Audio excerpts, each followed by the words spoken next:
Hey, is this live? Yo, what's up, everybody? This your boy Black Magus, and we're back, I guess. Hello, how y'all doing? How y'all been? Going on. What's going on, peoples? Back with the show about everything. This is episode number 18. Um, I'm See, I didn't even know surprised we what got episode we was 18 on. episodes out. The way we've been infrequently doing these, but we got 18 in there. But anyway, Modem, say what's up to the people. Man, what's going on, everybody? All right, and Yorustrix, Prodigy, whatever the hell you call yourself, please say The what's up man, to money, me. man. Yo, what's going Exactly. on, everybody? It's good to be streaming or doing this thing again. Look, I'm tired.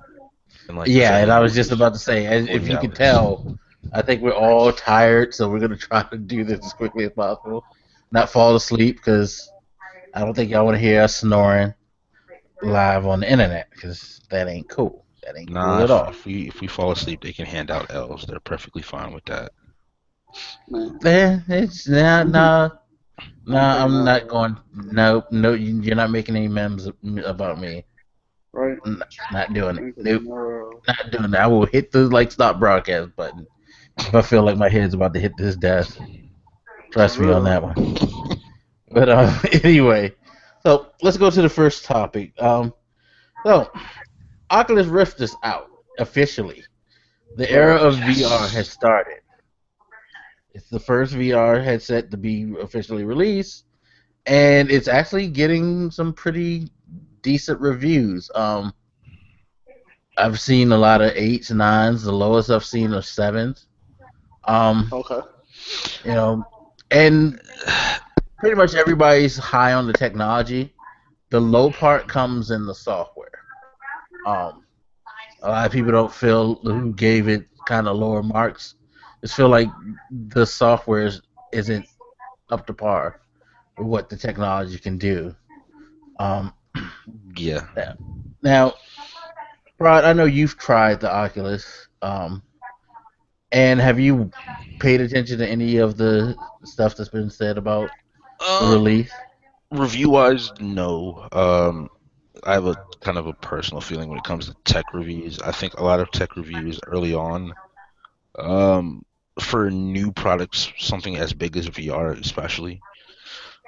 People kind of are like, oh, it's new, it's cool, it's this, and don't look at the idea of it's still. I mean, we had this discussion before when we were talking about how big or how expensive it was to buy a Rift. Um, that the only people that are buying this are the enthusiasts right now, and if you can't, this is supposed to be something that is really strong technology, but there's not a lot to it. I've seen a couple of games that are supposed to be played on the Rift. One in particular called Adrift. I watched it not being played on a Rift, and seeing it on a Rift, I think I would buy it purely for that game. Like I Hmm. watched somebody play through it without any. It's basically the movie Gravity, Okay. I where don't think I've you ever seen wake it. up and your space station's been blown up and you're in a spacesuit and you gotta float around grabbing air canisters to keep being able to breathe and you're trying to fix the station to get to. And if I could say I could not, I want to see what that game looks like in VR, like how stressful and how immersive it is. Oh, it would be great. But I have not been paying too close attention to the tech reviews. I've looked up the kind of the technical information, but beyond that, nothing too specific. Okay. Yeah. Have you watched anything, Moto? No, I actually haven't defined like all the VR headset talks and like how much it's gonna cost, what you're gonna need to run it, stuff like that. And I ain't even looked into the games they're gonna have on it. Uh, my question though is how immersive is it? Because if they don't have like noise canceling surround sound headphones, it's not gonna be that believable. And I'm gonna be like trying to enjoy being out in space, stranded, and then Well, like does someone the trying to get Rift my come with those headphones? Because I saw some people using headphones with the I Rift. don't believe it comes with them, Okay. and I Because I guess saw that's the other like thing. PlayStation Like, VR, they're giving you some earbuds. I don't know how good those will be. no, they're gonna be look. If they're anything They like, swear that they're like some. look, we also got a headset with the PlayStation 4. Yeah, I know, and I was just about to say that. We've seen the quality of the PlayStation 4 headset. So don't get too hyped over the PlayStation VR headset. I mean, maybe they will since it's they're trying to really push this. I don't know. The I Oculus. don't know if the Vibe has headsets either, but I agree.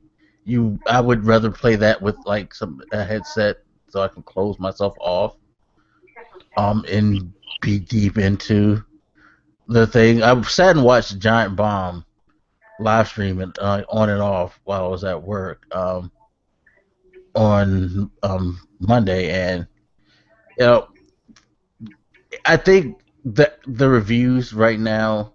I mean, I think like you said, part of it is like everybody's hyped because it's new technology. But I think some of what they said as far as like the software is kind of spot on.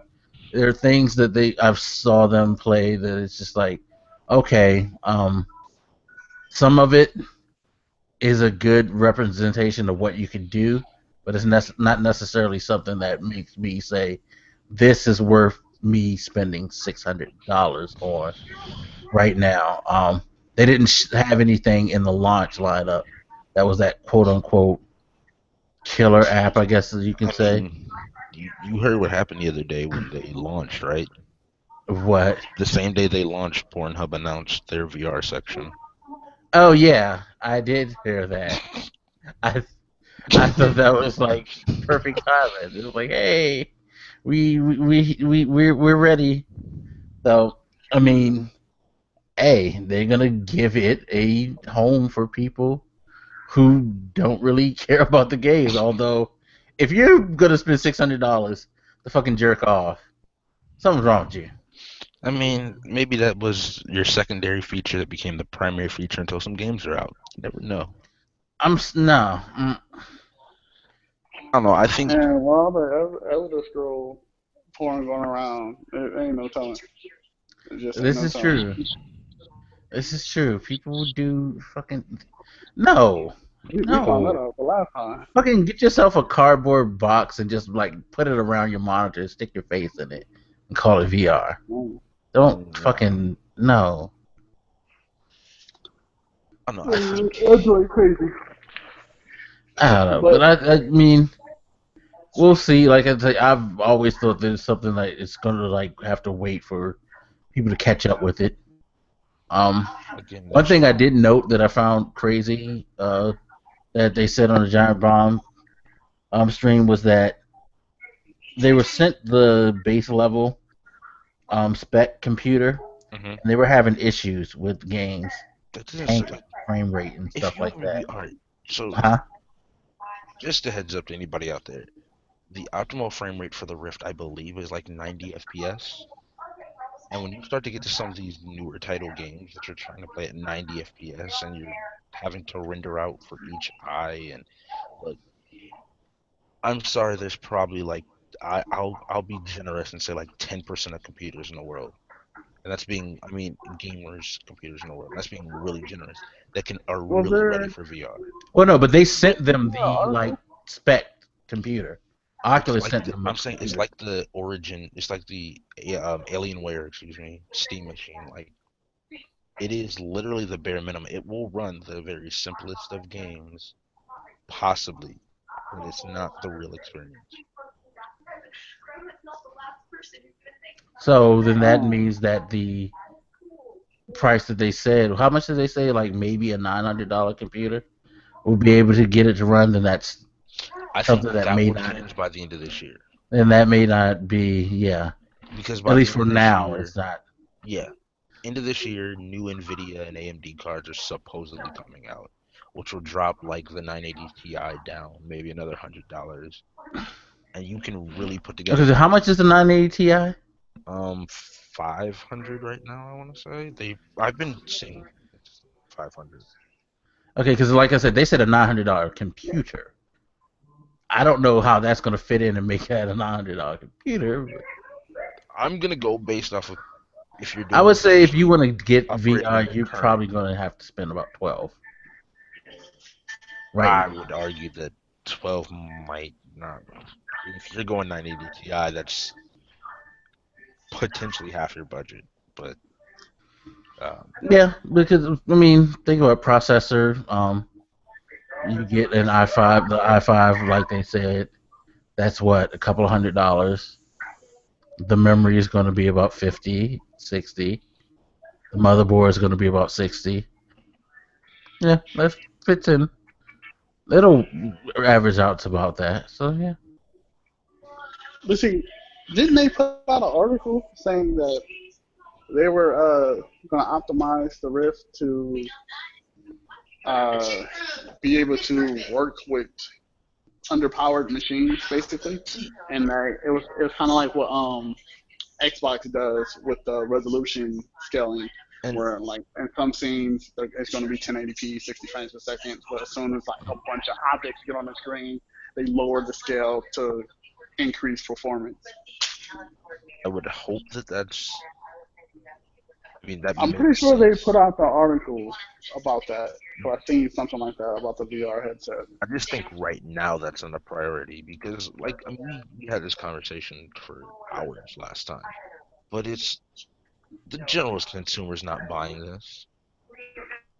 Well, you see, that's my argument behind. Well, part of my argument for the general population not buying it is because of how much it costs, them not being able to use it because of their underpowered machines, them having to spend way more than just the price of the headset to use the machine, and then after all that, there's going to be a lack of games for a minute, no matter how many games they got now and how cool it would be, and so on and so forth.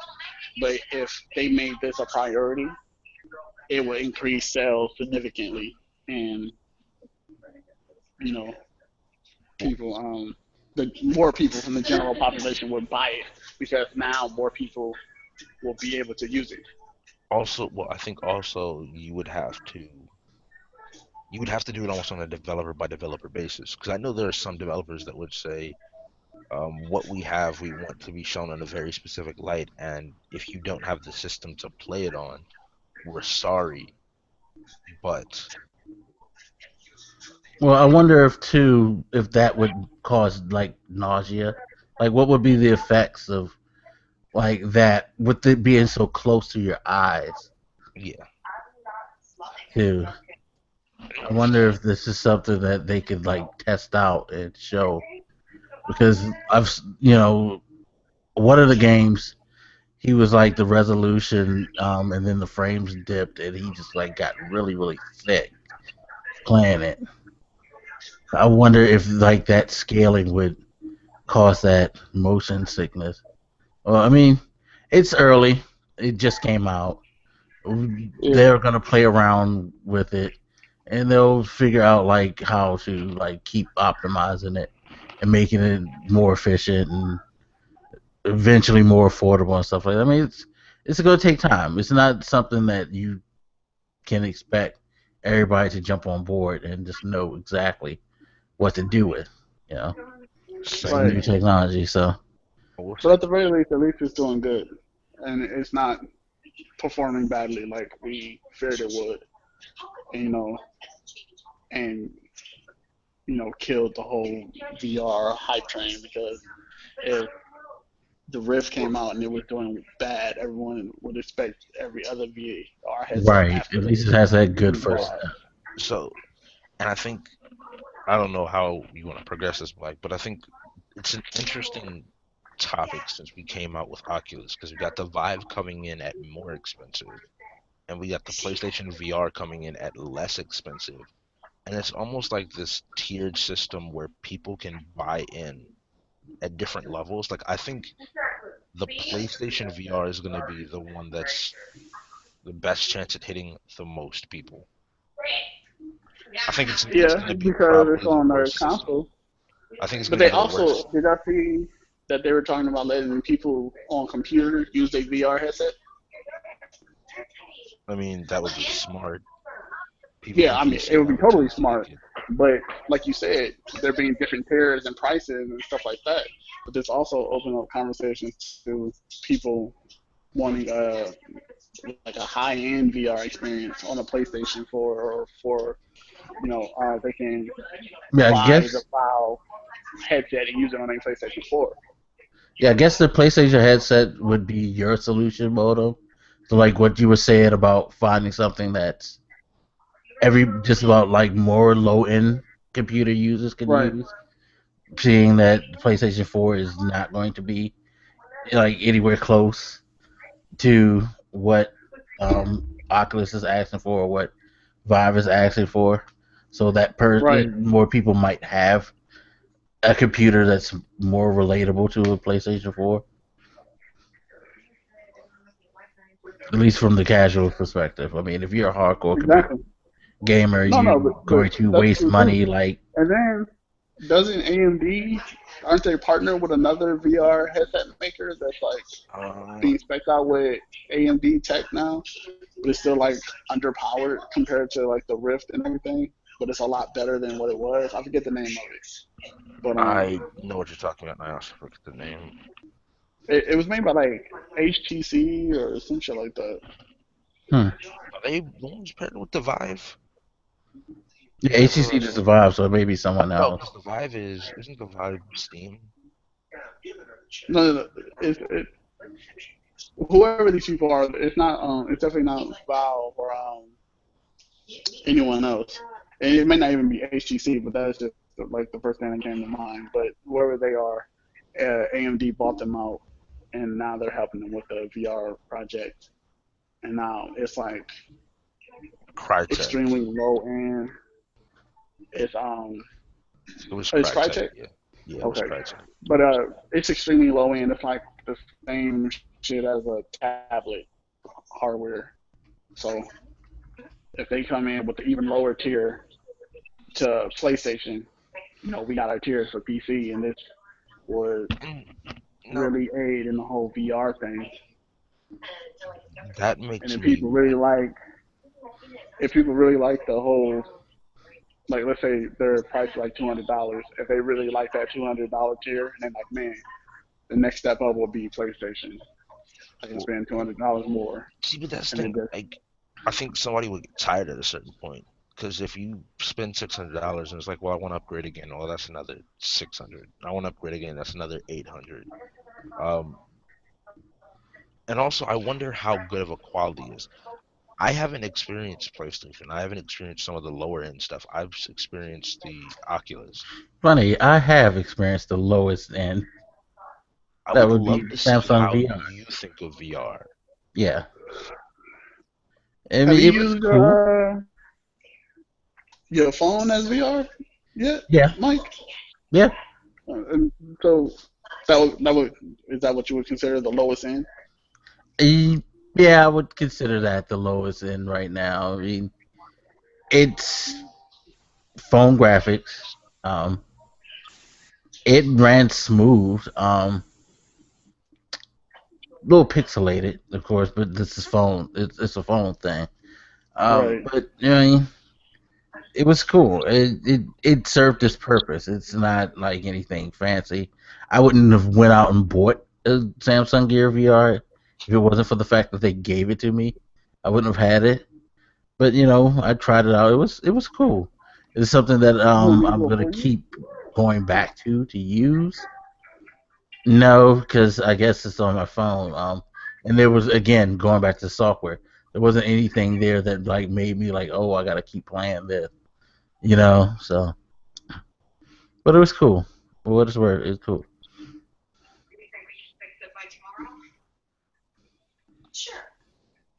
So, yeah, we shall see what the potential of VR will be um, moving down the line. And we still got a lot of time because we haven't even got the competition to compare and all of that, contrast, and see exactly where they're all headed, to be quite honest. I've seen a Um, couple The of things dealing with big, the Vive. the big kicker is going to be the people who buy them all, or the people who get to use them all, or like get reviews. Stream like You streamers know, and review people.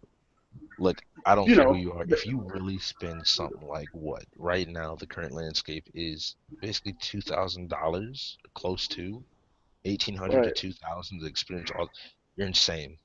Don't do it. But Don't. Please don't do it. the Might I thing is, remind you guys, however, listen to who is telling you not to do this. right, That's a right. really important thing. That's a really look. VR is not the thing because here's the thing. I want this to be clear. Mike hit on it as well. We are still in the stage where there's very little content for these things. Exactly. Like But if it's you are more in, so about picture quality. Like, what if valves come out that's priced higher, but its picture quality isn't as good as the Oculus? from what Or I've what been if reported, PlayStation's VR headset is better than any of them? and this You know is what what I'm I'll saying? And say. it's priced lower. This is what I'll say. I don't know about the PlayStation one. The Right. people that I have experienced it, I had the opportunity to look at one. I didn't have a chance to like wear it. They say the Vive is the best. Um, Now the thing is, I think the difference between the Vive and the Oculus to the PlayStation one is that those are far more contained. Like they're far Yeah, more like the dependent on your Vibe system. requires you to actually have a room. Yeah. Like, you need space. You need to have a considerable amount of space for it to work Well, properly.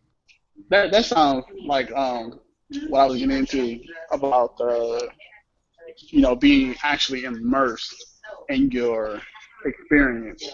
Because like you in a if you in an airplane and your top is off, you want to feel wind, but you're not gonna feel that. You know what I'm saying? If you're just sitting in your room and like doing some crazy hand movements, but like a true just immersed experience will be way more than like $500.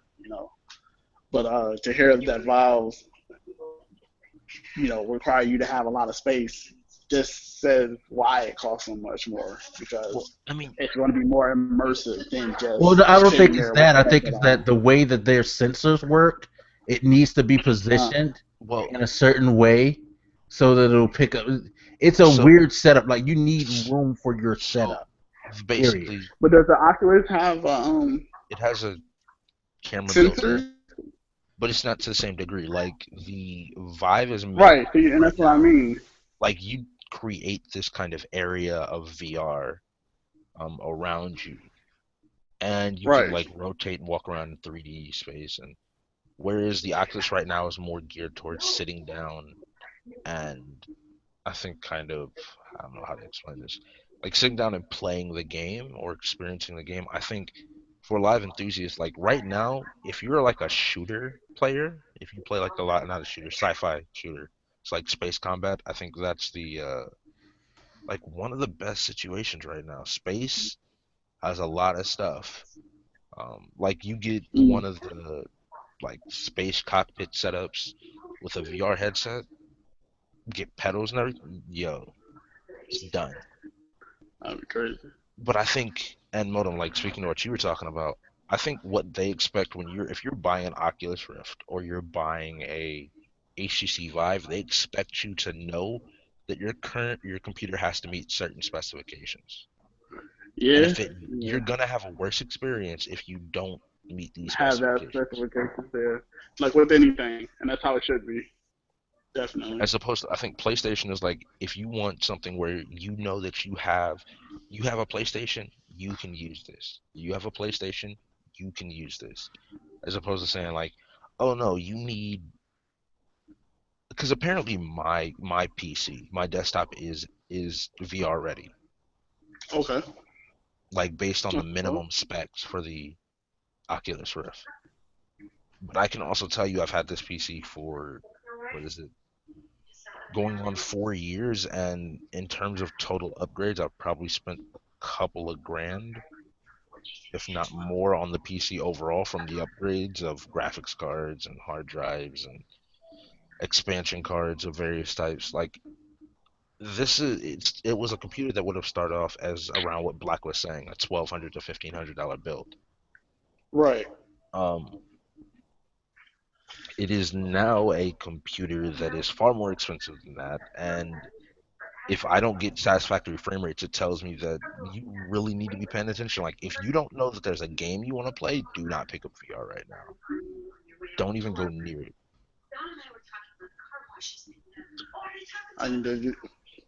Yeah, I agree.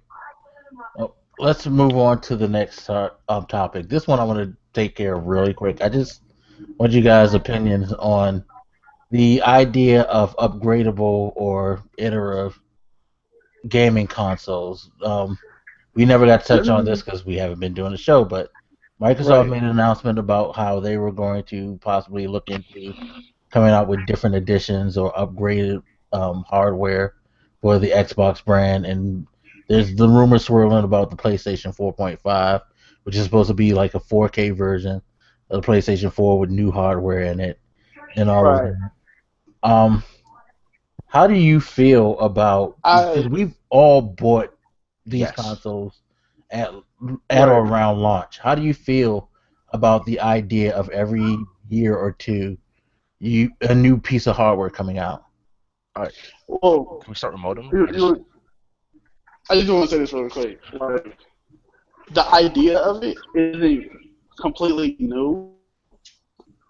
There was a phone like maybe 2-3 years ago that was upgradable, and like you would picture like a thicker iPhone, right?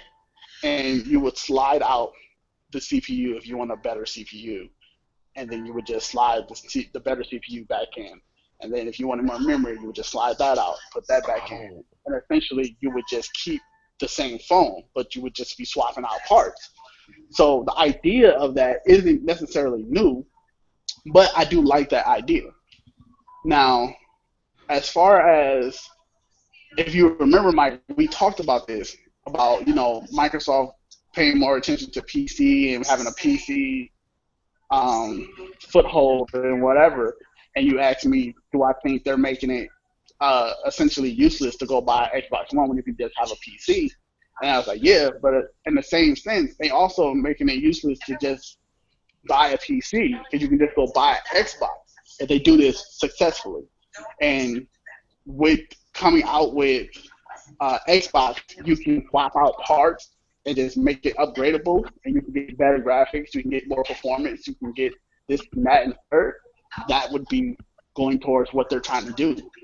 And I personally feel like they were already going for this, and they kind of just came out there like, yeah, we're kind of looking into it, and kind of just throwing it to the wind and seeing if people catch on to it, and seeing if when they catch on to it, they're like, yo, that would be dope.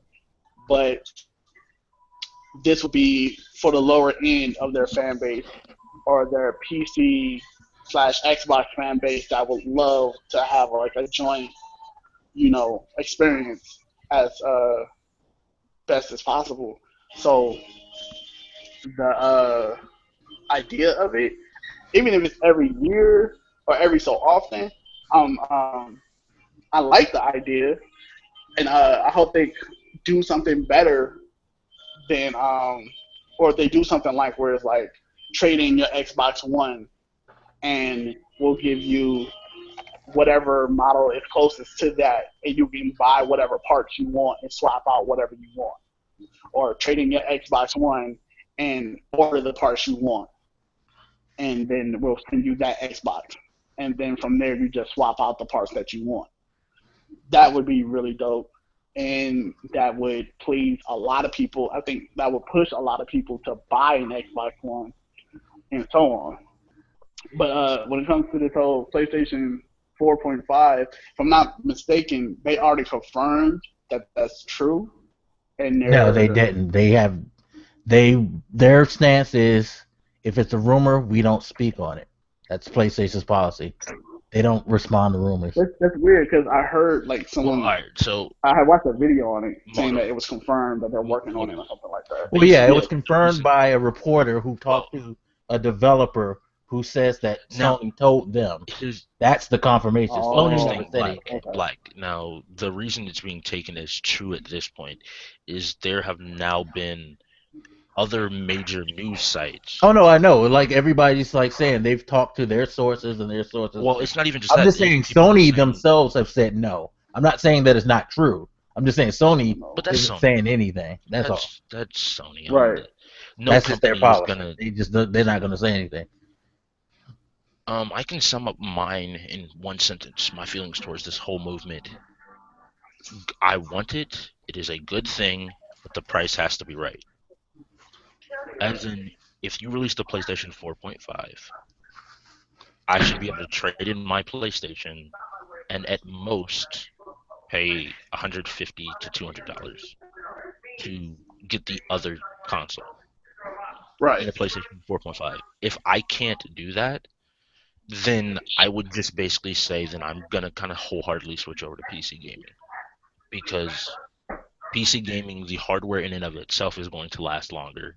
Because the issue with current consoles is that they are 6 years back or so. Yes. 6 to 8 years, like 6 years back in terms of technology, and so unless there's a big year where they're going to charge a lot of money, unless this new console comes out and they're willing to say, like, if you want it, you have to spend $800 on it, which, I mean, Well, I feel like they should, like I was saying, they should, like you're saying, you should be able to trade in your console, right? They're like, okay, even if they're like, we're selling the PS4 at this much, so we'll give you this much credit to buy parts for the new PS4 or the PS4.5. You know what I'm saying? If they do it like that, that's cool. That will keep your fan base happy, and that will bring in new people. The people, especially from the PC community, that are like, why would I get a console when I got a Okay, PC? before you say that, think about what you're saying. You're saying PC people are going to leave for... Well, no, not necessarily leave, but they will buy. Look, and have both of them. But that's the funny thing. I will make the argument.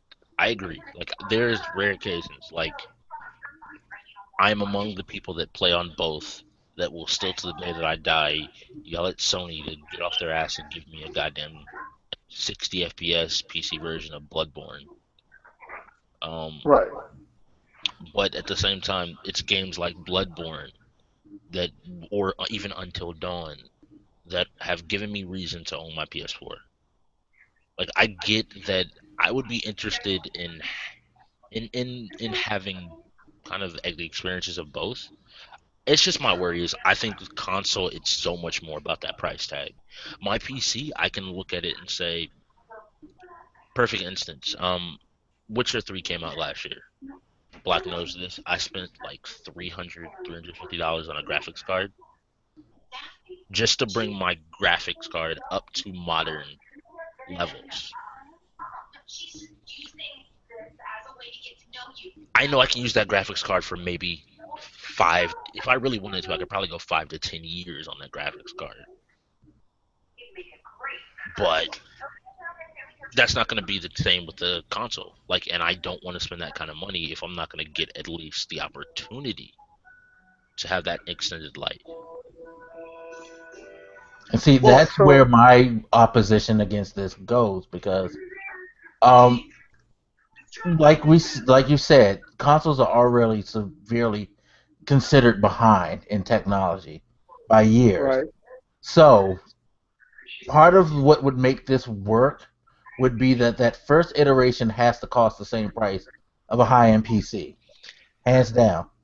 Because if you're not going to catch up with the best possible gaming technology, what is the purpose of us, like, on a biannual or however they schedule it basis of paying for new hardware that at the end of the day is still going to be 4 or 5 steps behind of the optimum experience? Okay, so hold on. Okay. This is and then you have to think cost, because like Prot just said, he knows his card that he spent $350 on is going to last him at least 5 years. If every 2 years to get the next best thing, this is what I have to do for a console. Well, how much is the price? And this is where the thing that's going to be the real big problem is pricing. Are you going to charge us $400 every 2 years Are you gonna for pull a the next Capcom thing? Street Fighter? He spent that $350 last year. He won't have to spend that $350 again until 2020. You're telling me I have to spend $400 every Well, other year. and So I'm going to triple, quadruple my costs for these iterative consoles over what Prod's going to do. and He's going to be able to play everything, not only everything that I'm able to play, but still better because unless they're going to make that huge jump, it's still going to lag behind what's on a PC. So that's where, to Well, me, it's not a small. I mean, and do I think people are going to buy it? Sure, people will buy it, especially if you're into a brand. You'll buy fucking anything if that's what if okay. you're really more into the brand. Because I honestly don't think that Microsoft's going to be making these things. I think that they're just going to license the Xbox name to someone like Alienware, and you're basically just going to be buying a computer that has the Xbox logo on it. I honestly think that's what because I really feel like Microsoft's ready to cut ties with costs on spending for hardware, and they're willing to license out their name because the Xbox brand will sell if they and license out their name. Black. Now I'm gonna just do this. One of the places I disagree with you on there is I think that the 2 year cycle for right now, eventually I agree there's gonna have to be a big jump if you want to match modern systems. But the 2 year cycle right now helps because of because technology is advancing the way that it is. Slightly like always tell somebody if you're not going for the newest thing, if you're not looking for just kind of like the latest and greatest, then you should always look a generation or even 2 generations back. And by doing this, you still get a good amount of performance, but you aren't paying the premium of the newest thing.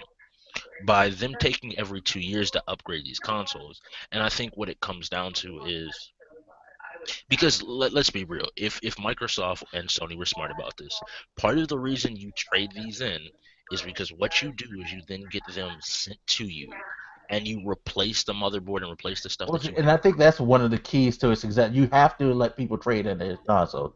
If they don't, then it's just worse. But Right. basically, what I'm saying is, if you do it every 2 years, you keep costs low, and at the same time, you're slowly closing that gap. And maybe at some point, Prod, you can you know really. how fast hardware But comes that's the out. thing. That's the thing. My thing is, I think the issue with the PlayStation 4 and the Xbox One, going back to when they launched, is they overpromised for these consoles 4K, 1080p 60 for like every game. They made all these major promises that doesn't work because they waited 10 years to update a console and only stepped forward maybe 5. Like they're gonna need to start Well, making these and I small think that's updates to catch where up. they were really foolish anyway, where it was going out with the numbers game. That was the worst thing they could have ever did because let's be honest, most console players have no fucking clue what any of these numbers or really cared about those numbers. They just want their Right. fucking console. But Right. Sony and Microsoft made this a thing for people to pay attention to, and now all of a sudden people are paying attention to it, and it's getting them. Even though still most people at the end of the day, I still believe they don't give a fuck about those numbers. They're because why are these consoles selling I mean, if those numbers really mattered that much? I say the same thing as this. If you say that you don't want to play a game that's not at 60 FPS, you should own a like $1,500 gaming PC. I don't care. I never said that. I'm not saying that, No, that they're I know. saying I don't want to. Here's I'm what I'm saying saying. that people aren't really thinking about all of that. No, but what I'm already making an argument to is I'm agreeing with you. All I'm saying is to the people that actually feel the way that a lot of people talk, those are the people that are going to be. I don't want to say myself. I do care about frame rate. I do care about visuals, but that's what I use my PC for. When I Yeah, and I can't, was about to say those are the people who probably have that PC for that can do all of for that. people that don't know, I'll even put that out there right now. I bought. Well, I have 2 copies of Witcher 3. I have one on my PS4 and then I have the copy that I got with my graphics card on PC. I've put way more time on the PC, if I remember correctly, just because it's so good. But that's like knowing the platform. I think people purchase what they want. Now the issue has become, oh, I just realized modem got disconnected. I'll hit them up. I just, Keep going. for me, the big thing is just I want a console because, like, for instance, I want the opportunity to sit my Xbox One in my living room, sit down and be able to play a game at 1080p 60. Why do I care? Because there are games that and maybe it's me, but for instance, Ratchet and Clank, I'll take that. If you go back to the PS2, the first 3 Ratchet and Clanks, I believe, were like all 60 FPS. They felt really good. All of them were like mechanically, they were incredible games. I still love those games. As they stepped forward, Insomniac then turned it to 30 FPS, and people noticed it. I think people are more and more noticing frame rate because there is such a wide disparity. But honestly, I don't think like a lot of people do. That's the thing. I mean, I think if you are someone who's never played on PC and then you go from console to PC, but you definitely do notice it. Well, but if you're someone who has never played on PC and just play console, you're probably not caring or noticing. Again, I honestly believe that a lot of people these days, when it comes to this whole argument over these consoles, they do it for the sake of the console war. They do it for the sake of being a part of the conversation. Because, again, why are you still playing on this thing that you're complaining about so much? And why are so many people buying these things? Because it's people want a console. Wait, before we go do that, did I miss a significant part? I just I think I was just basically making the point of, and my mind's going blank because I'm sleepy. Oh, I think I was just basically saying, like, I think we're getting to a point. There was a time where people cared more. We got to a point where I think people care less, and at this point, I think people are caring again because there are games that are hitting 60 FPS. I'll tell anybody out there if you get your hands on Paragon, a game that, thanks to an amazing engine in the Unreal 4 engine, runs at 60 FPS. You notice other shooters that don't perform at 60 FPS if you play a lot. But Blak, that speaks to what you're saying. If you're not somebody that has spent a lot of time playing at 60 FPS, you're not going to notice the difference. Right, but it's like I wanted to say this before we move on about the pricing of the whole deal. I believe, like Mike said, for this to work, they have to let us trade in our current hardware. Okay, that's number one. And even if it's let's say, because like the Xbox and the PS4 respectively, you can get them for like $300, right? Mm-hmm. So let's say a $300 PS 4.5 or the new Xbox is still around the same tier as the Xbox One, maybe slightly better or something like that. Then that's still gonna be a huge gap between PC and console. So, and what they will have to do is let us trade our shit in, give us store credit, and we pay the difference for whatever we want to make these things the high-end shit that we want, basically. So there's definitely, and I know you're not saying that there's no way they can do this, Mike, but there's definitely a real possibility of this happening. And I'm truly excited for this shit because this just close the gap try to close the gap, maybe build a bridge. You know what I'm saying? I'm just saying it's going to make more people interested in buying an Xbox One or a PS4 because they're getting certain things that they weren't getting before. And a lot of PC people don't want, to buy a console because it's underpowered to them. And it's not what they're used to, unless it's for the exclusive. But a lot of console people don't want to go PC because they feel like it's too complicated. They feel like it costs too much, and so on and so forth. And there's truth to both arguments. But if they can, like Mike was saying, maybe even license their name or whatever, but if they can find a way to actually build or, create a way to make a PC/hybrid Xbox One or whatever, where you're swapping out parts for better parts or whatever, and close that gap, or even make a bridge for it. Because one of the things people were saying, for $400 or $500, I can build you a PC that's better than an Xbox One. So would $400 or $500 close that gap, or would they need to price something? But see, my point is, that's what people said. They can make PCs better. True statement. Yeah. Right. Now, I'm not disagreeing now. I'm not disagreeing with that at all. I know that's true. What I'm saying is,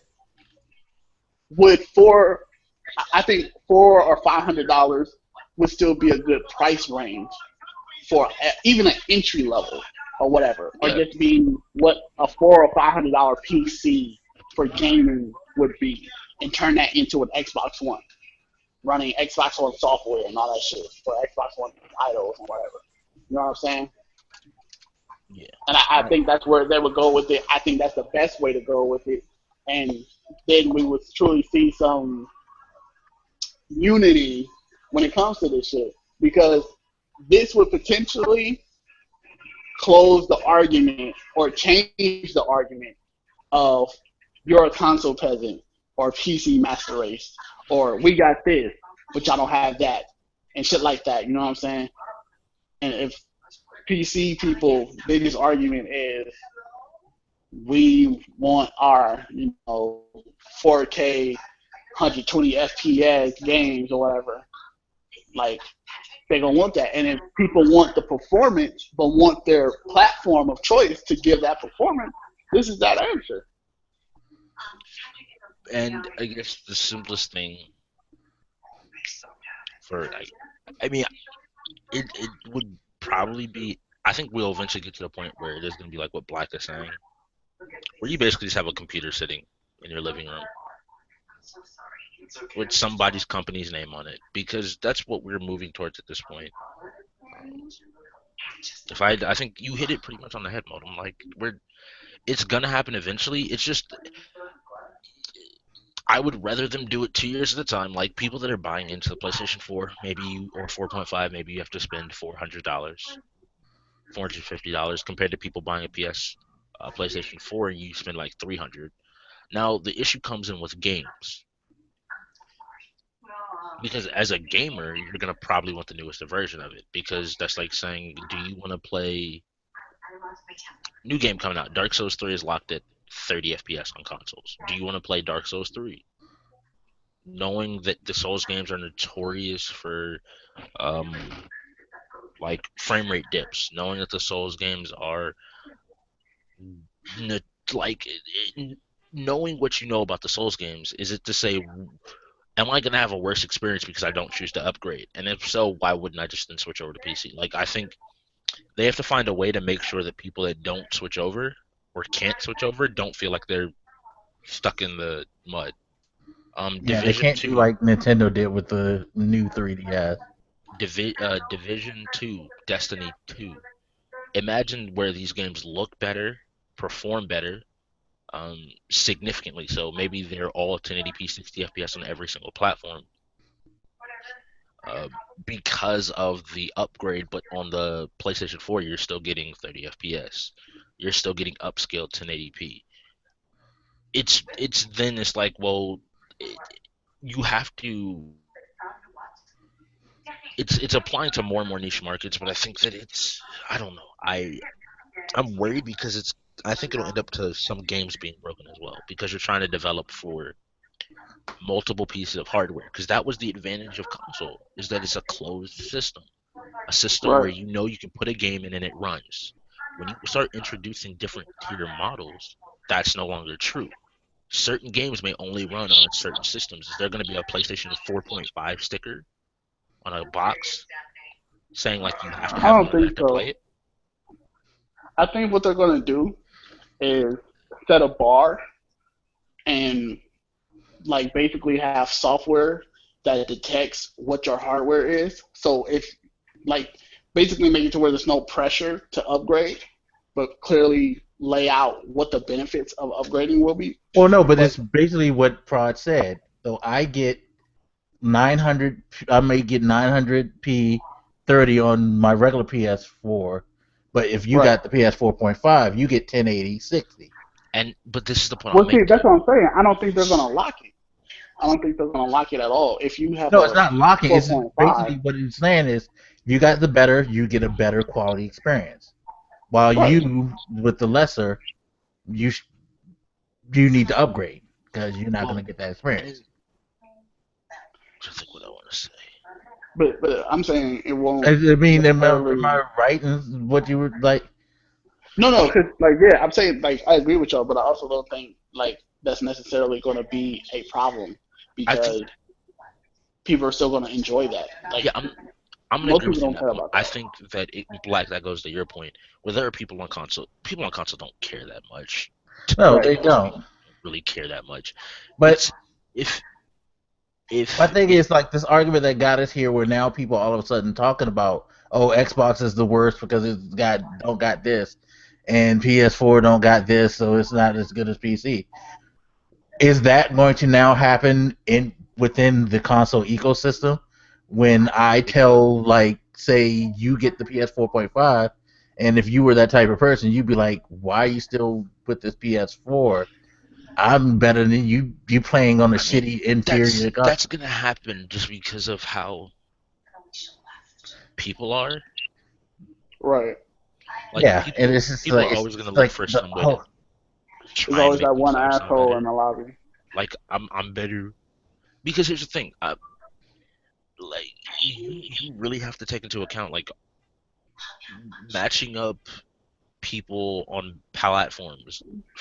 Differences in frame rate can make a difference in gameplay and how well somebody's able to perform. Like, and you just reminded me of something else: multiplayer experience. Yeah, like, the issue is this. So for people that don't know, the reason I keep going back to Paragon is because Paragon is a game that features. First of all, I've been playing it for like 50 hours, which is kind of stupid. Over like the last 2 weeks, but it's also a game that features crossplay, whereas Mike and I have both accounts on PC and PlayStation 4, and Mike can hop on his PS4 and I can invite him on PC, or he can invite me on PS4 to his game, or I can hop on. I've been in the middle of a match disconnected because my PS4 was running slow, switched over to my PC, and rejoined the match perfectly fine. The issue is, or the reason why this works, is because the game runs at 60 FPS on both platforms. The game is basically the same overall. It removes a lot of the elements from it, the FPS similarities, and there's a lot of things like in a Twitch shooter. In a Twitch shooter, FPS matters a lot. It removes a lot of the smaller details that I think not playing necessarily it doesn't require things to be. It's not that big of a difference between the two platforms. But when you start to create that difference, you're now talking about, because let's look at it this way, I guess, if I can get my thoughts straight. 1 second. If we already have studios now destroying multiplayers because people are handling different pieces of multiplayers individually at different studios, what happens now when we're developing for the 60 FPS version, or for instance, Destiny 1 and 2, or they said with Destiny 2, it's probably not going to be on last generation consoles because that's holding them back. When does that happen with these new platforms? When do you look at a platform and say, I can do more with this other platform, so people on PlayStation 4 aren't getting the exclusive content for PlayStation 4.5 or Xbox 1.5? See, that's where I'm like, that's not going to happen, because it's going to be like PC. You have your minimum specs, and you have whatever else is recommended. And the minimum spec will be an Xbox One or a PS4. And then whatever you got, it's good from there. And I think you're missing what we're saying, because maybe you don't understand what we're saying. Okay, maybe not. Like that minimum specs PC. If I'm playing somebody on a higher end PC, he's going to have a better performance. You're at a competitive disadvantage. You're at a competitive disadvantage. It's the same exact thing. And Modem, I get what you're saying. It's almost like an options menu for consoles that auto detects. So it just looks at it and says, "Oh, you have this, so I can turn on depth of field. I can turn on bloom. I can Yeah, turn on that's what you do with the anti-aliasing." PC. Like, I think that makes sense. I think that's a really good way to operate the system as well. Like, it's a way to create the change. I just say you also have to separate those communities. Like on certain games, you especially like shooters, you cannot have somebody running around here at 60 FPS versus somebody running at 30 FPS, possibly sub 30 FPS in some areas. You can't. It is because, and I'll say this: if anybody that plays on PC play a game that plays at 60, play a game that plays at 30, and play a game that plays at sub 30, and if you watch those games, your ability to perform is very different depending on like all of the factors and all the technology. I agree, Modem. I think that's the best way to handle it is if you create almost like an option menu for consoles. But I still think like I don't need a community in terms of console players that is already segmented to be further segmented more and more because you're just dividing player bases at this point. It's like when games come out nowadays and have 30 modes, but they only have 5% of the population in like a few of them 1% in another. Maybe Team Deathmatch has 50% of the population. All you're doing is you're segmenting so many people so far away that you're making it harder and harder for just general people to play the game or to use the console. Because what happens when Call of Duty only a certain number of people upgrade to the new PlayStation or the new Xbox? Your player base is going to be smaller. You're not going to have as many people to play with, which means matchmaking is going to take longer, which means people are going to get mad. Yeah. I like how this was supposed to be quick, and I just kind of went off on a tangent. I'm sorry. I mean, it's a subject that I tried to make quick, but I knew it wasn't going to be quick. I'm realistic because there's a lot of questions that comes with it. They're Sony and Microsoft. They're going down this path. They're going to have to answer all these questions and address it because it is going to be an interesting experiment, if anything. And I'll tell Microsoft that. I mean, like, I think Microsoft has the easiest path because, like I said again, I feel like they're ready to try to shift from just being from the like hardware manufacturing and kind of going back to just being software and license the brand because I think that's why you see the Xbox brand show up on their phones, why you're seeing it show up in like Windows 10. But I think they're ready to just carry the brand and not necessarily be the manufacturer, and that brand will sell. Yeah. Yeah. So I think they have the easier path to success if they decide to go down this road. Sony, I really don't know. Sony, you want to hear me? Tell me that I can get Bloodborne at 60 FPS and I'll buy that game again. Pay another $60, won't even bat an eye at it. Tell me that I can play your games at 60 FPS. Tell me that I can play your games at better visual quality, and there will be people that will buy it. People will step up and buy it, but you have to make sure people understand what they're getting themselves into. Yeah, Also, exactly. If you make me pay anything more, I'll say than $200, and that's being extreme. I say 100 to 150 is a far better price. If you make anybody go above $200, you're not selling this thing. Nobody is gonna say I bought a PlayStation 4 2 years ago. Let me spend another $300 to $400 on a console 2 years later. Ugh. Yeah, it's interesting. We live in an interesting time. We do live it too. But can I get my PlayStation? Can I get my console console option menu though? Like Modem was suggesting. Like Yeah, I just want to see how the different versions. They gotta put like PC type options. Here's what I'll make a point. Sliders. I'm assuming y'all two have seen the like the comparisons they do, like on IGN or Digital Foundry, for like how a game looks versus how it performs.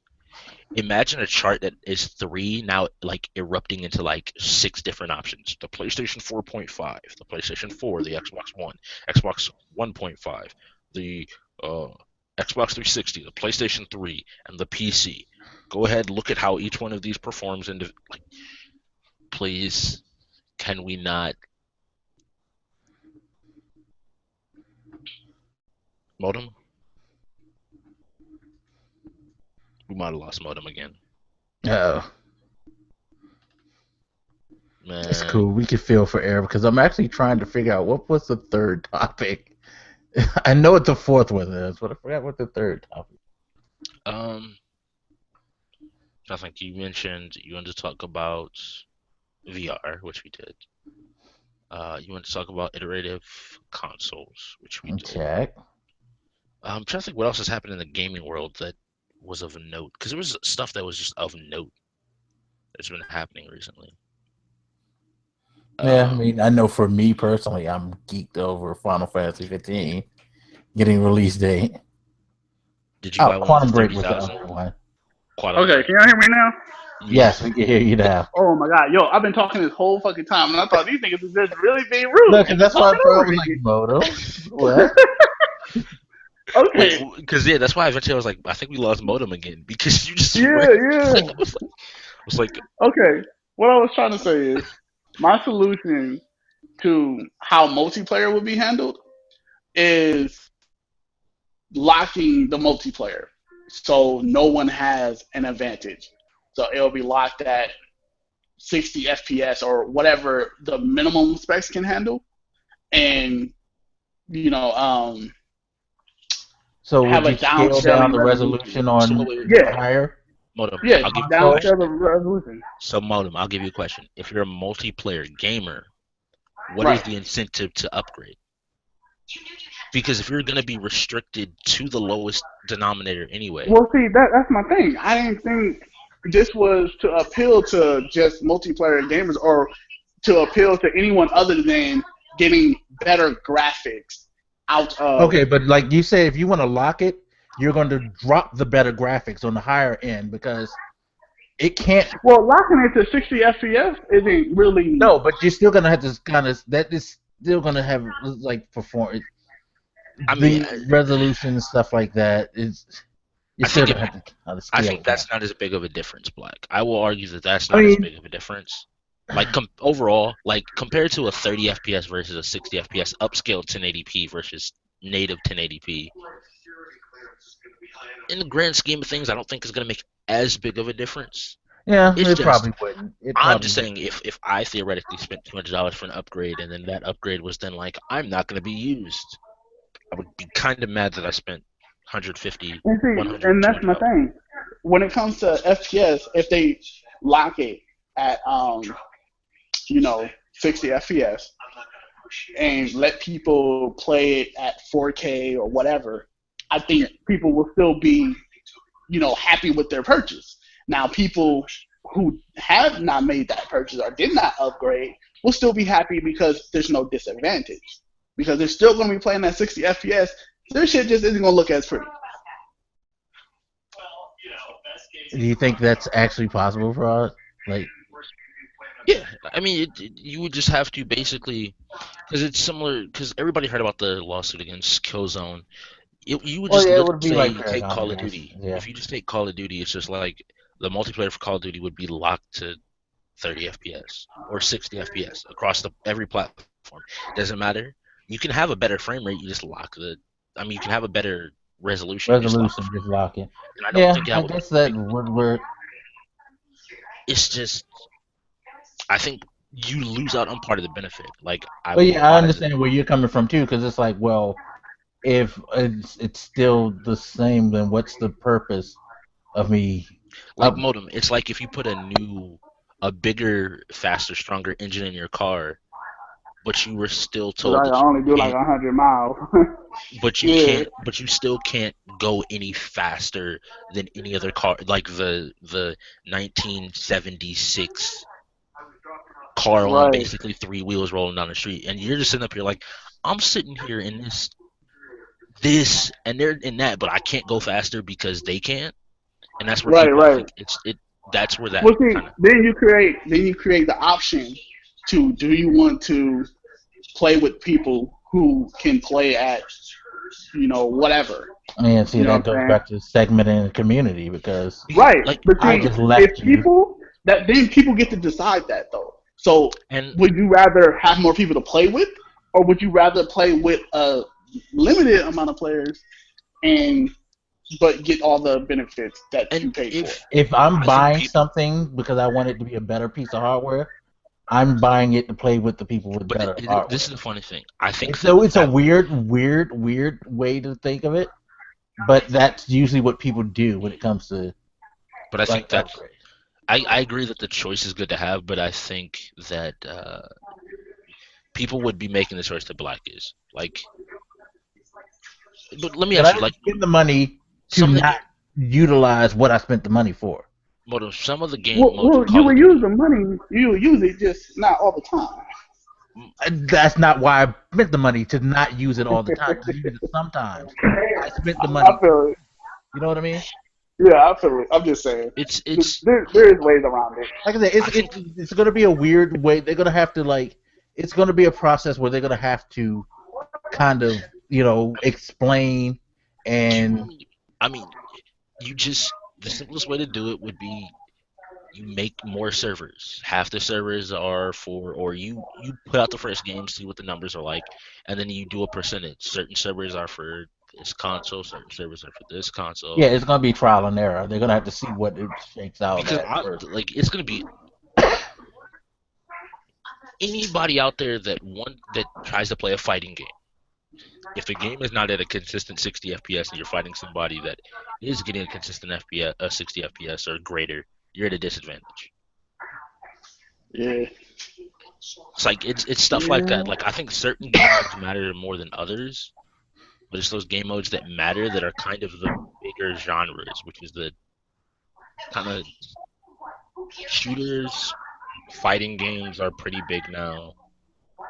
Sports games, I don't think they matter as much, but it would make the game feel better. Like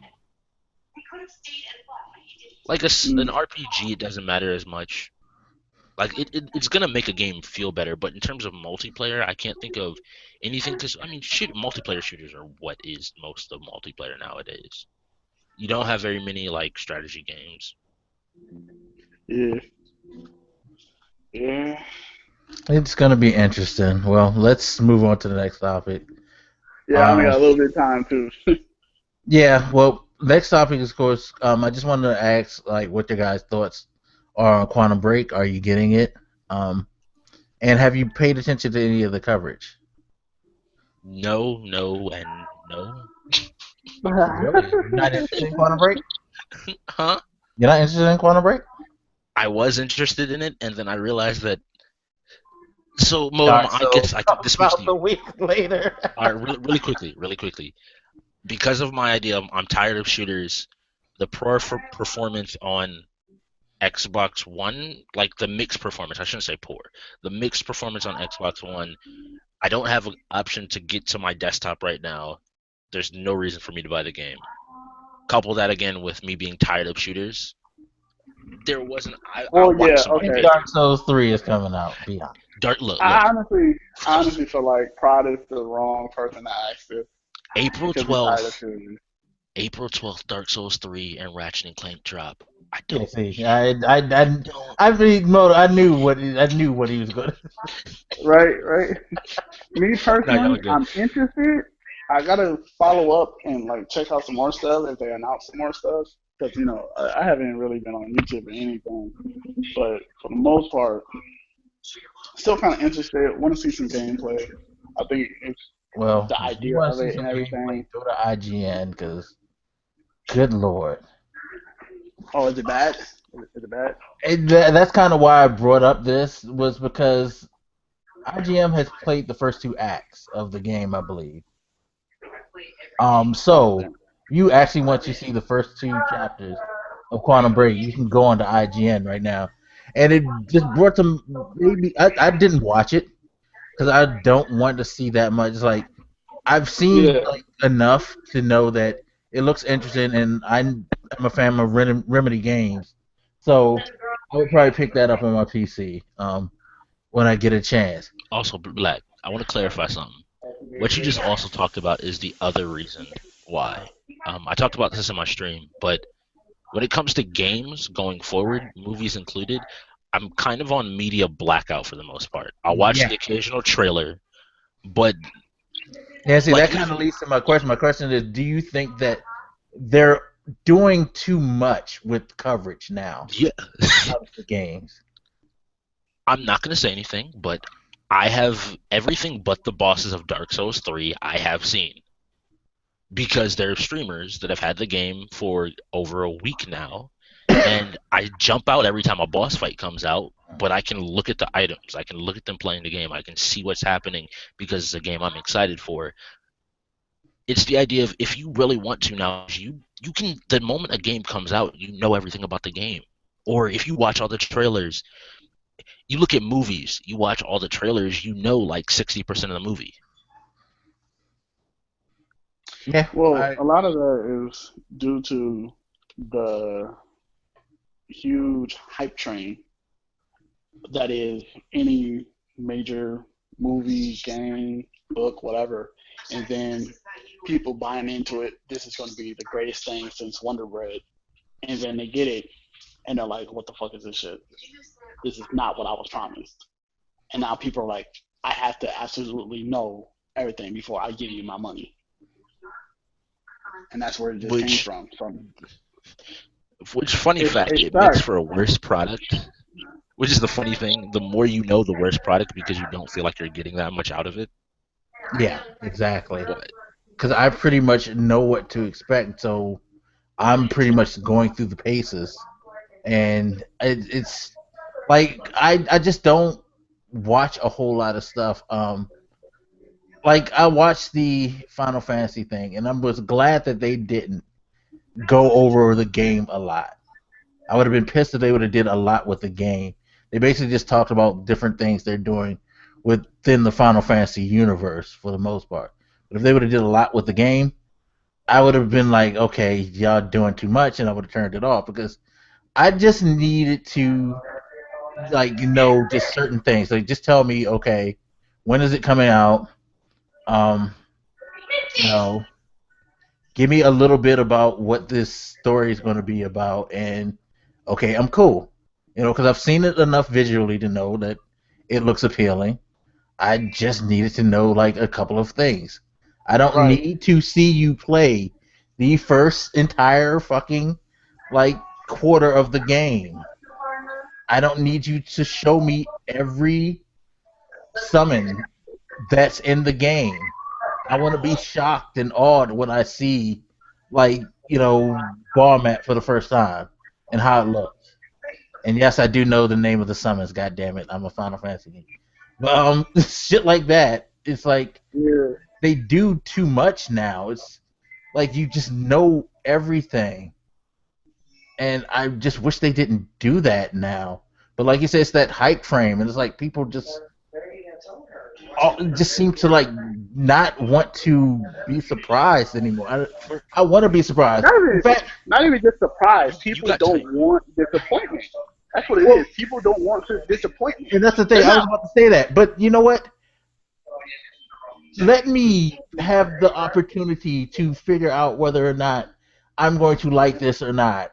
I don't need to see everything. They can't do that, Blak, because sales. Because Blak, let me ask you a question. So, I don't know. I think I was just on PS4. Final Fantasy Type 0, the Final Fantasy 15 demo that came with it, Blak. Say it again? You got Final Fantasy Type 0, right? Yeah. And you got the 15 demo. Yeah. When you get to that end of that demo, and you have the moment with the summon, having never seen that, it made the moment, like, Modem, if I can find a clip of this, I'll send it to you. Like, having never seen it. I actually put a video clip of it up on my channel because it geeked me the fuck out. It is the reason why, like, it's people don't talk about it as much in gaming as they do in movies, but we're given so much information that by the time you get there, you've seen kind of the best stuff. There's not a hidden gem. There's not something that for you to latch on and be like, this is what, because, for instance, growing up, you didn't know going into Metal Gear, you didn't know going into Halo, you didn't know going into Call of Duty, you didn't know going into any of these games what to expect completely. You had an idea, but when those great moments happened, that was part of what made them great. You never saw it coming. You never saw Yeah, it and coming. that's another thing, and I guess that's why I was saying like I don't need to know because I guess this is me being the old man that I am, but that whole idea of going into a store and picking up a game and reading the back and looking at it and making that decision if you're going to give it a chance or not knowing if this is going to be something good or not. That was kind of part of the experience, and it was like when you're disappointed, yeah, it sucked. But when you got that game that was like fucking awesome, it made it even a more like better experience. But now I don't have to worry about experiencing that anymore because IGN, GameSpot, all these places will tell me every bit I need, every detail before I even get a chance to make a decision. You know, and Yeah, definitely. it's, I mean, it's good in a sense because, like you said, you can avoid some disappointment. Um, but I feel like it makes people less willing to take risks, let be less willing to try different things out. I just feel like it kind of, it has a negative effect as well as the positive of helping people, have a better understanding of what the product is. I think there's a line that they cross a little bit too much with the coverage. Like I said, with Quantum Break, fucking playing the first two damn acts of the game, that's fucking ridiculous. You do not need to have that much video footage of the game up. I want to You make it. know, I'm gonna make play an a argument. segment of it just to give I'm people an gonna make an example argument of some as of the somebody story beat, and that's it. that is a story based gamer. Yeah, I Here's mean, the you're here's the thing. ruining part of the campaign for me. Here's the thing. You know what? If you did this with The Witcher 3, if you just said we're gonna play like 2 hours of this game, there's so much of it. It's not like just a linear story. If you do it with Fallout, it's perfectly fine because there's so much to do outside of just the story. I don't feel as though I'm missing like a part of the game. But let's be real here. How long is the coverage, Blak, in total? An hour's worth of game time? 2 hours worth of game time?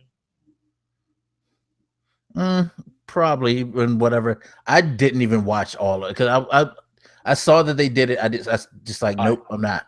Let's be generous and say an hour's worth of game time. That's being nice to IGN. That we're not gonna say it was like 2 hours. Most games nowadays are 8 hours, 6 to 8 hours in time.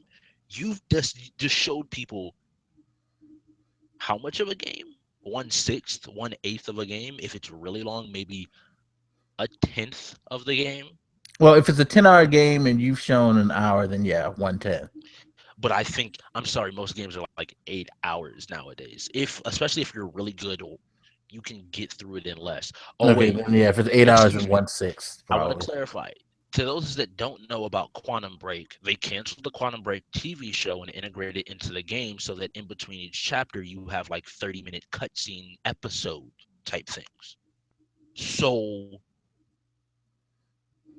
yeah, that makes me worried Oh, and that I you would think they show this much. showed those too. That's more fucked up. So yeah, so you definitely showed probably 2 hours of gameplay, 2.5 hours, which is probably a fourth of the game. It's nothing against it. It's just the play time for most games nowadays. Combine that with because I'm sorry, we're not going to pad in if you have episodes of a TV show built into your game time. Yeah, Modem, are you here still? I just want to. he got bounced, but I'm gonna wait for him for the last part anyway. But yeah, it's I don't know. I just feel like oversaturation. It's just like I feel like now, kind of with YouTube. Like I try not to say, I try to just give my opinion. I don't I don't I don't want to spoil stuff for people. You know what I mean? I don't want to like make it seem like my opinion is or like what I show you is all there is. That's where you're wrong. It's not your opinion. It's fact. I guess I don't know. Am I wrong? Look, and this is I don't necessarily want to take shots at people. But yeah, if you are making a review, recognize that there is parts of it that are your opinion. Saying that though doesn't mean you can hide behind your review saying it's your opinion. If you don't provide Yeah. like actual information to back up your points. Yeah, but no, I get what you're saying. You're I just look at you just I would just say just do it. It just don't. I don't. I am somebody that's of the mindset I enjoy two videos where you can have like we did with Star Wars, where you had your kind of spoiler free esque talk about it, and then we had our like ridiculously long conversation covering By the it. way, we still need to do Jessica Jones. Oh, that series is so good. Still And need to talk Daredevil just about the. dropped. And then I need to watch Daredevil. Oh my god, I gotta catch Daredevil. I need to see Apparently, this. people have been saying that Luke Cage is gonna be on point. Yeah, Luke Cage is coming. I can't wait for that. I'm saying they said it's gonna be on point based on Daredevil. Like that's the talk around town. And then Iron Fist. And there's too many superhero movies. Oh, I wanted to ask, did you see while we're waiting on Modem, did you see Batman versus Superman? No, I kind of have I refuse at least to go to the theaters and see it. I'll wait Why for is a that? video or something, or if someone wants to donate a ticket. Feel free. I don't think I am going to be spending any of my money on that. I mean, only because it's one Zack Snyder. Um, yeah, he kind of fucked shit up to me, and two, it kind of goes part of back to what we were just saying just now about how they could fuck shit up by showing too much. Trailer pretty much told me the story, and the story didn't look that entertaining to me.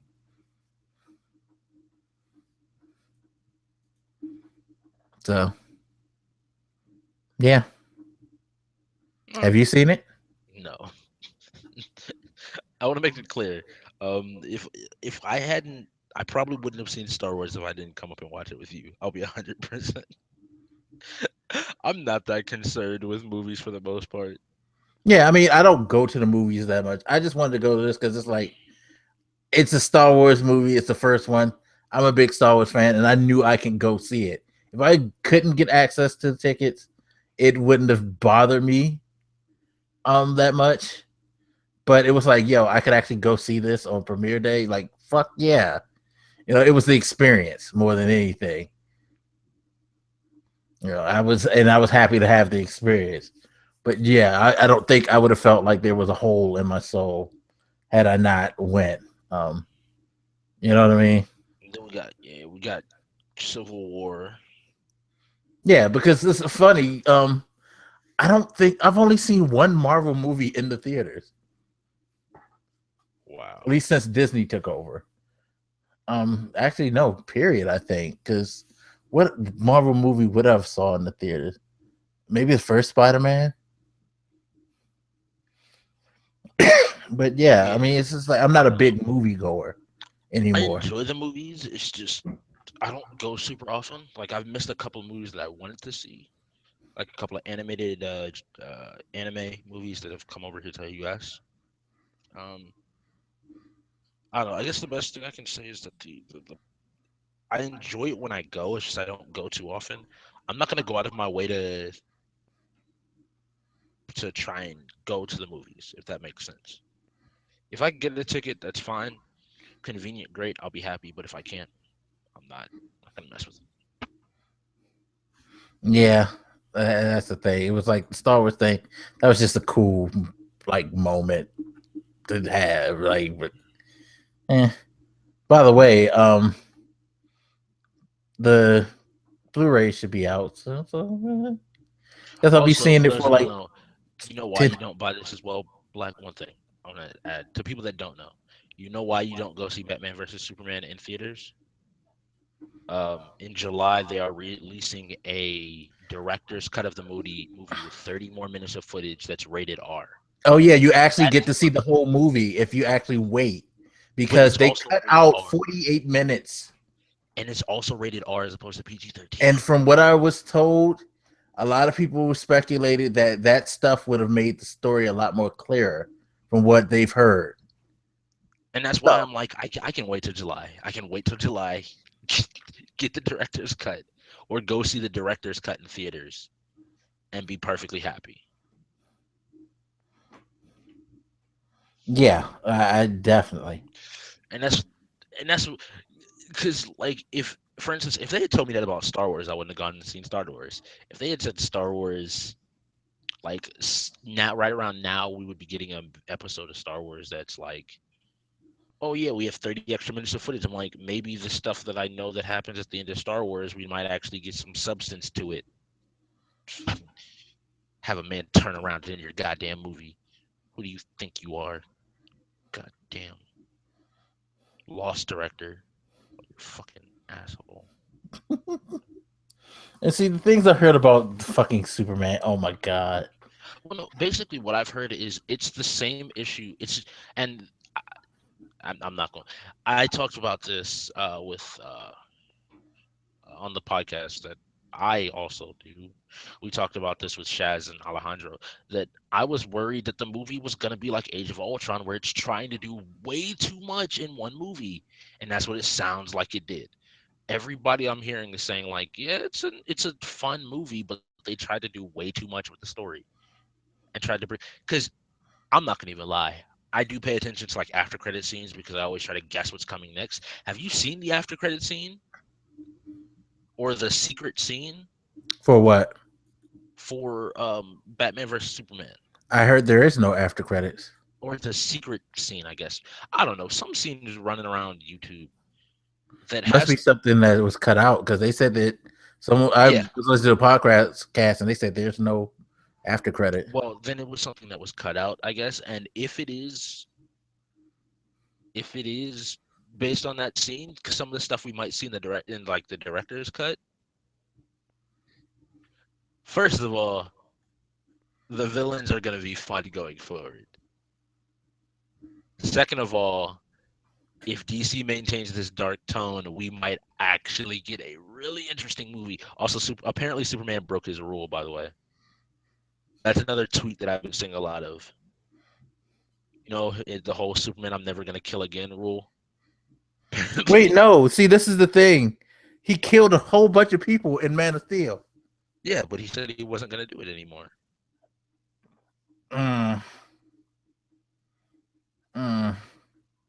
See, Man of Steel was so divisive to me. What do you mean? I love my series. I worked at series, so I was happy for the product placement.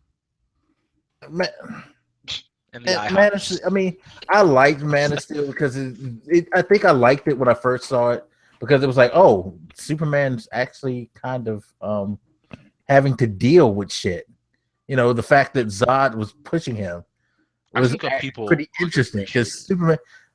Sorry that we're off on a tangent. We'll get to the last stop in a second, but I must say this because I love to say this, especially if there's a Superman fan listening to this. Superman is the blandest superhero ever.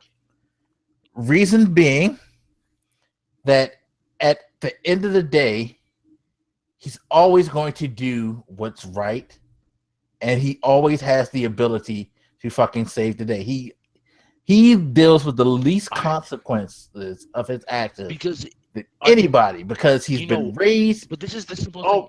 Always do the right thing. But this is the thing. Never has to worry about not being able to do the right thing because he's a fucking god, and he just has no. That's his story. That's just like most other superheroes. I should say most other superheroes are a story about a struggle of some description and trying to overcome. Superman's is the story of why a god makes the decisions a god does. No, it's the story of why you just the boringest fuck in the world. God damn it! Like seriously, why does Lois like you? It's. I mean, again, it's that like you have all the power in the world. Why do you do what you do with it? It is a question of why rather than a question of we're gonna And tell see, you a my story. thing is, it's not about what he does with this part. It's that they don't write any consequence to, like, they don't give Well, him any tough I decisions. think they've done it before, which Oh is no, it took a long time. It took a long time for them to even try. Like Doomsday was one of the first times where you really look, all look. of a sudden I don't want had to talk about Superman Doomsday. I don't um want to talk about Doomsday. in a I don't want to position of look. possible Do you, I just compromise. want to make this point. Do you know what I wanted the second Superman movie to be? All right, But this is again. I have not seen Batman versus Superman. I haven't seen any of the DC movies past. Well, they haven't made one since Superman. Wow, it's been a long time. What I wanted Superman 2 to be was I wanted it to be Superman Doomsday, and then have it cut off there, and his return is part of the third one. For those who don't know, the death of Superman was a comic that ran a long time yeah, ago. spoiler alert Pick it for a up. comic book that came out when fuck. It I was think back I in like was the 80s, 20 70s, 80s. when it came Was it out. So that late? about a I don't think 20-year-old so. comic book. All right, so like 90s, early 2000s. But Superman fights this thing called Doomsday, which is still it is the closest thing to an actual villainous just creature. If you want to call Superman the epitome of good, this thing was the epitome of destruction. And it was a really good comic, but Superman goes through some stuff, and I was gonna say the comeback leads up to everybody's favorite Omega I beam shooting planet leading dark side, and like that's what I thought the third one was gonna be. Previews have made me change my opinion, but yeah, a quick shout out to some of the recent DC's animated movies have always been They're great. amazing. I don't know how DC perplexes me in that way that DC's animated content is They're, fucking it's amazing. literally flipped. Like But a lot of DC's live action sucks, but a lot of Marvel's animation sucks. right, but Like, flip it over, DC's live action, it sucks. Marvel's live action is great. With exceptions, DC does have exceptions. There have been like Batman yeah. movies that have been solid. Well, that's why I think. All right, so and that is what I'll really. That's my fear with Batman versus Superman. Having never seen it, my fear is that they're gonna do what Age of Ultron did and try to introduce way too many people way too quickly just because you were like, why is this the first movie? And over the course of the next few years, we're getting like 10 DC movies between now and like And to be fair, 2019. Age of Ultron, they did it, but they had already established a lot of players Which, yeah, beforehand, so it it wasn't I as didn't. heavy handed. This to I felt me, this is what bothers me about Batman vs. Superman. It's like it feels they are looking at what Marvel is doing, and they're just like, you know what, we need to well, be where they're at now. So let's just throw all this shit in but and get I it mean, started. that's kind of what it is. I don't like, and this is opinion. Age of Ultron. The issue for me was that it felt like Avengers One. Let's make it bigger. So a seemingly stronger bad guy is seemingly continuing similar conflicts, making it bigger fight sequences. But at the same time, what we're really setting you up for is Black Panther, Doctor Strange, and all the stuff in Phase 3 that's going to lead up to Infinity War. That is what Oh my my god, I one can't. issue. And that is why I'm so excited about the Netflix shows, because the Defenders are going to be coming. Can't wait. But Ex- yeah, exactly. Before everything before Age of Ultron, Phase 1, they set up Avengers perfectly. Because everybody that had, after you watched the first Iron Man and you saw that after credit scene, everybody knew what was coming, and you get yeah. each character just kind of getting their own comic book, their movie, to kind of show what they're about, except for Black Widow, um, unfortunately. But they eventually build up to this, and then they managed to then the way Marvel, you have somebody that made Guardians of the Galaxy relevant. People don't know about Guardians of the Galaxy. People don't know about Ant Man, which are arguably two of Marvel's best live action movies. Yeah. And you have people loving and caring about these characters going forward. And then Age of Ultron's like I think Civil War, I think Age of Captain Ultron, America. like, while they did put in a lot of people, it served its purpose because it set the idea of like the rift between. Yeah, Yeah, it set like where they could go with the rift thing. that's my idea of like it's setting up stage 3. Like I think they closed up a few lost ends, because tight ends. I'm like, all right, let's be real. Hulk is gonna come back in for the fight against in the Infinity War. That's just gonna happen. Um, like you have so many people that you know are kind of coming back. Well, you know what though? This is the thing about Civil War is that we've seen them show a lot of It's also a Captain America people. movie. I need Huh? people to remember this. Remember that it's a Captain America movie. It's not the entirety of the Civil War Yeah, no, we story know it's arc. not. Which, if they did that, look, Well, Marvel, the two things. One, they couldn't do the entirety of Civil because it would be Captain Marvel, America Civil War Part 1, then it would be Iron Man Marvel, Civil War Part 2, then it would be Thor. So Marvel. If they you would want to have take to my break it money, up. you take my money to spend the next decade coming Yeah, out on the with Civil War. But coming my out thing with is like a that movie can't do once. that, and two, it's not going to be the Civil War from the comic books completely. I don't need it to be from the. I think it's also kind of temperamental. A lot of the issues that would be talked about, and don't want to step on too many toes. But yes, I agree. I think that it's not going to ever be a one-to-one translation. It's just Yeah, no, because it's like, are they going to kill? Well, sorry, spoiler alert, people. Are they going to kill off Captain America? This thing has been around for years. God damn it! It ain't a spoiler. um And I say no. I say that it's just going to get to a point where they're going to. honestly, if they really want to set things up, I think that would be the best way to do it, because that would cause, like, it gives a reason for everybody to then have a solo movie if you kill off Captain America. To anybody's a fan of Chris Evans, I'm sorry. You can always do some BS where, I don't know, Thanos uses the Infinity Gems to bring him back to life to fight for him, and we fight to free him. And I mean, I will say this: if they did kill him off, it would be cool to see Bucky take up the mantle and then get to Black Captain America. God damn it! Because I would like to see Black Captain America. I don't know. That ain't gonna happen. I don't think he's gonna die. I think he's gonna like end up having something happen to him, and then like you're not gonna see him for a couple of movies, and then he's gonna come back in whatever form or fashion. But can we appreciate that we're getting a Doctor Strange movie? Huh? It's happening. We're getting a Doctor Strange movie. Well, Doctor Strange is gonna. You know what? And it's Michael Fassbender, so. Imagine if they convinced Sony. Is Sony or Fox? Is it Fox that has X-Men? Hold on, who's playing Doctor Strange? Is it Michael Fassbender? No, I think it's No, it's what's his name? Sorry, I keep getting them mixed up for some reason. Cumberbatch. Yeah. Let me ask you a question. Who has the rights to X-Men right now? Fucking Fox, who's fucking it up. Watch this. Fuck them. You know what? You know how they can mess with people? Just to mess up the storyline and piss people off, but make people excited at the same time. Imagine if if they kill off Captain America, and then in Apocalypse, even though it has no continuity, even though it makes no sense, one of the writers of the Apocalypse ends up being Captain America, and that's how he gets brought back. Well, they can't because Fox can't use any of those. We have Spider-Man. Look, I hate that contract. I hate the fact that. Listen. We have Spider-Man. I'm glad we have Spider-Man. I can dream that somehow these three companies. But I hate that goddamn contract because we need the rest of the. They can't do Infinity War without Fantastic Four.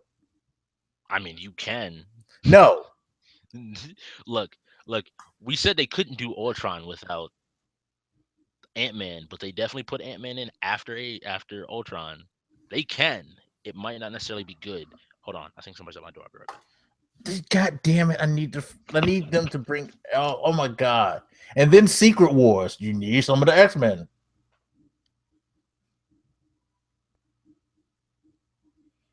God damn it, Fox! Just give it up. Your movies are shitty. Okay, you're just pumping out content just to keep that contract. Stop fucking up the X-Men. Release the contract. Same thing with you, Sony. Just give Spider-Man up. Well, they ain't gonna give Deadpool up because fucking Deadpool just made them a shit ton of money.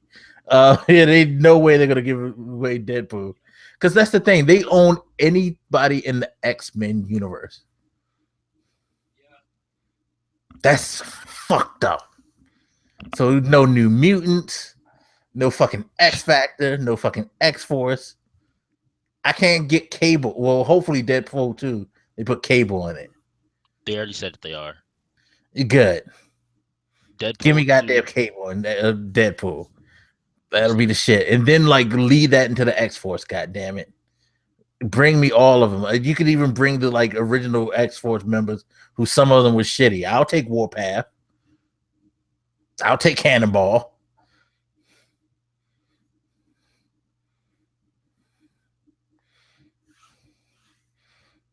But I digress. Let's move on to the last topic so you can get some sleep. By the way, if you guys notice, we're missing our third wingman.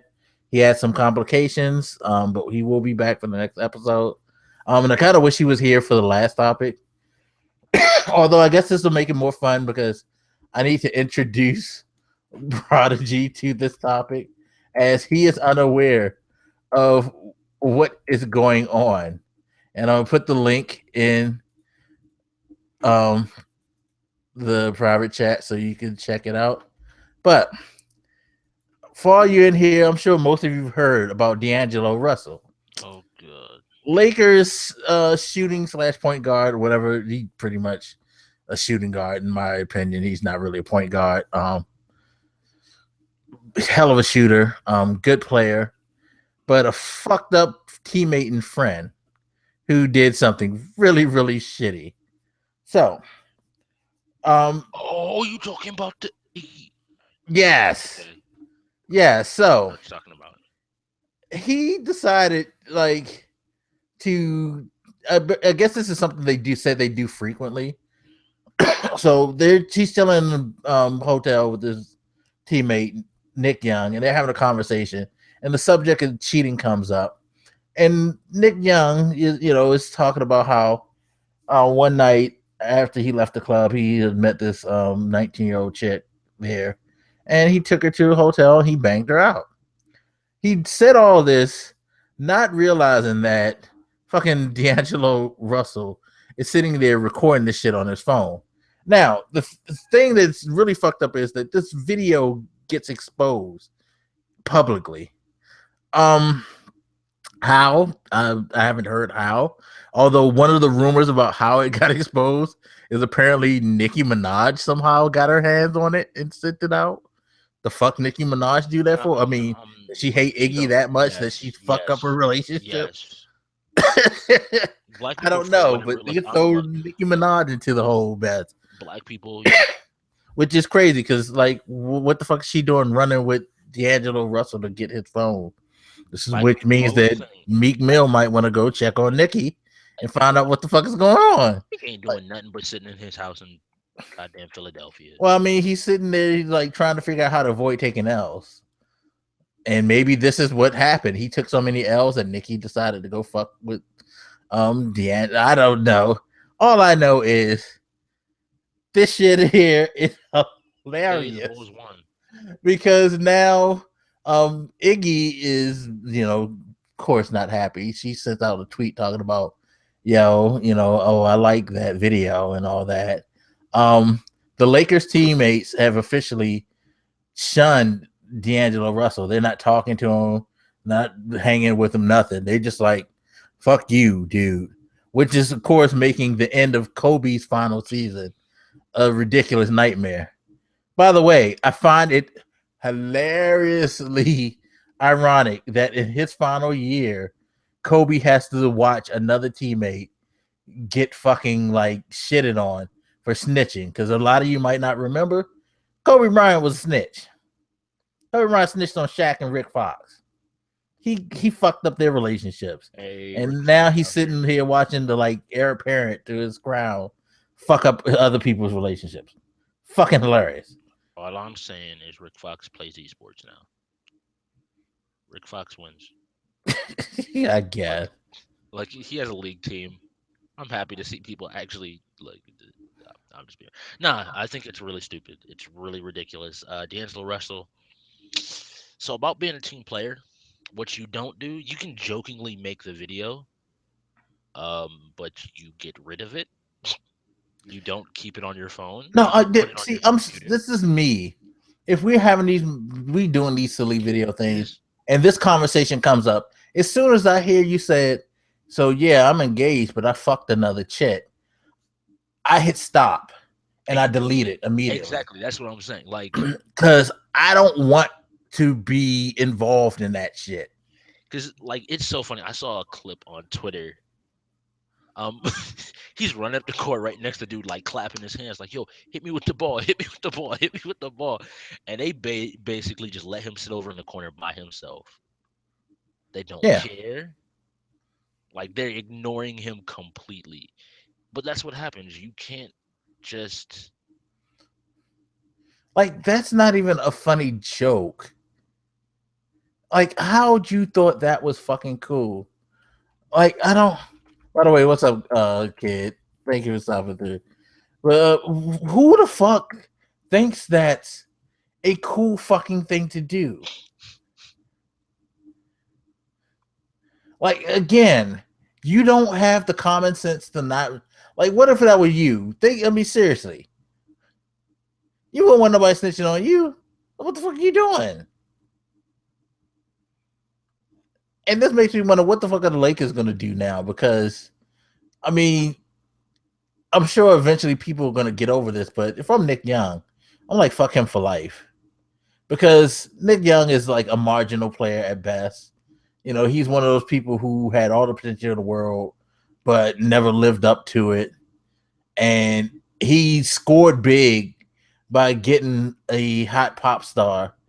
And I say hot, not necessarily looks, just like her career is hot because I don't really. Keep Her going. music. Keep going. Nope, that's keep going. Yeah, I'm gonna stop because I'm about to say something really ignorant right here. But She makes pop he's music got and himself has in a good position, and now that's fucked up because another dude wants to sit there and record some shit he shouldn't have been recording. Nah, like it, I was tell somebody like I have stuff on phones that are not destroyed, but I also didn't. I don't let people use my phone. I don't let people near my phone. Like it's ridiculous with the idea of in today's day and age, people don't think about it. Like they don't think about the idea of there's certain things that you shouldn't do. There's certain things that you don't need a record of. You shouldn't have. I mean, you have people going to jail nowadays over robbing a place and posting the money on Instagram.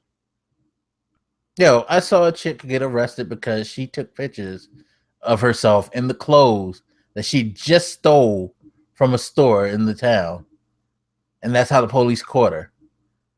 It was because the store owner saw her pictures. It was a small town. The owner saw her pictures on fucking Facebook. It was like, yo, that's the dress that I used to sell that got stolen, and called the police. Stop with the snitching, people. Even on yourselves. Seriously.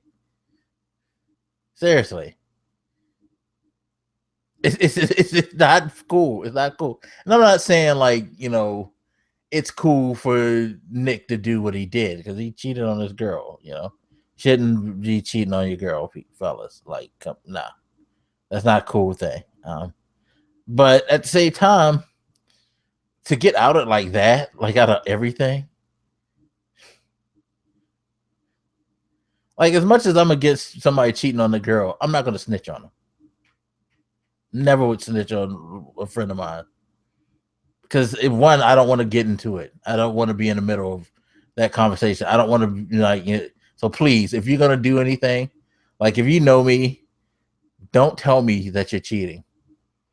I'd rather like speculate on my own and not know. That way, if your girl comes and asks me something, I can say with a clear conscience, you know, I don't know.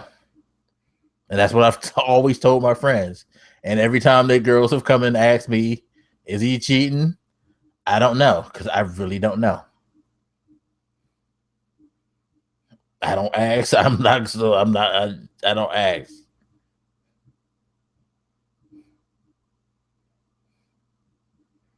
Anything else to add, Prod?